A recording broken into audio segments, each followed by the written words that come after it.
رات کا وہ لمحہ جب سب سو جاتے ہیں، رومی نے کہا، یہ وہ وقت ہے جب اللہ سب سے قریب ہوتا ہے۔ اس لمحے میں صرف ایک کام کرو اور صبح تم وہ نہیں رہو گے جو رات کو تھے۔ آج میں آپ کو وہ ایک کام بتاؤں گا جو رات کی تنہائی کو مقدر میں بدلنے کا ذریعہ بنا دیتا ہے۔ رات کی تنہائی کیا ہے؟ رومی نے کہا، رات کی تنہائی وہ تحفہ ہے جو اللہ نے صرف اپنے خاص بندوں کے لیے رکھا ہے۔ جب رات کو نیند نہ آئے، جب دل بے چین ہو، یہ اللہ کی پکار ہے۔ رومی فرماتے ہیں، رات کا اندھیرا دشمن نہیں، دوست ہے۔ یہ وہ پردہ ہے جس کے پیچھے اللہ اپنے بندے سے ملتا ہے۔ جو لوگ رات کو صرف سوتے رہتے ہیں، وہ اس ملاقات سے محروم رہتے ہیں، اور جو رات کو جاگ کر اللہ سے ملتا ہے، ان کی صبح باقیوں سے مختلف ہوتی ہے۔ وہ ایک کام کیا ہے؟ رومی نے کہا، رات کی تنہائی میں وہ ایک کام کرو جو تم دن میں نہیں کر سکتے۔ وہ کام ہے اپنے آپ سے سچ بولنا۔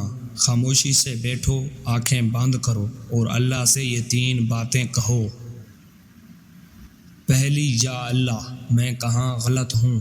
دوسری، یا اللہ مجھے کیا چاہیے؟ تیسری، یا اللہ میں تجھ پر بھروسہ کرتا ہوں۔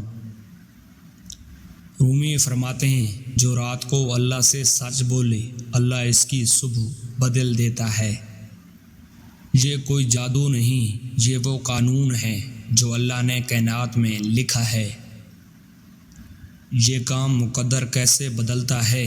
رومی نے کہا، انسان کی سب سے بڑی طاقت اس کی دعا ہے، پر دعا تب قبول ہوتی ہے جب دل صاف ہو، اور رات کی تنہائی دل کو صاف کرتی ہے۔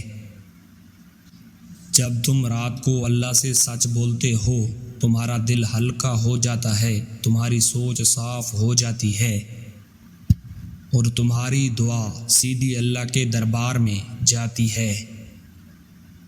رومی فرماتے ہیں، رات کو ٹوٹا ہوا دل لے کر اللہ کے پاس جاؤ، وہ ٹوٹے ہوئے دلوں کو جوڑتا ہے اور خالی ہاتھوں کو بھرتا ہے۔ رومی نے پوری زندگی یہی سکھایا، مقدر رات کی تنہائی میں بدلتا ہے، دن کے شور میں نہیں۔ کمنٹ میں لکھیں، آج رات میں یہ کروں گا، اور یہ ویڈیو اس دوست کو بھیجیں جس کا مقدر بدلنے کا وقت آ گیا ہے۔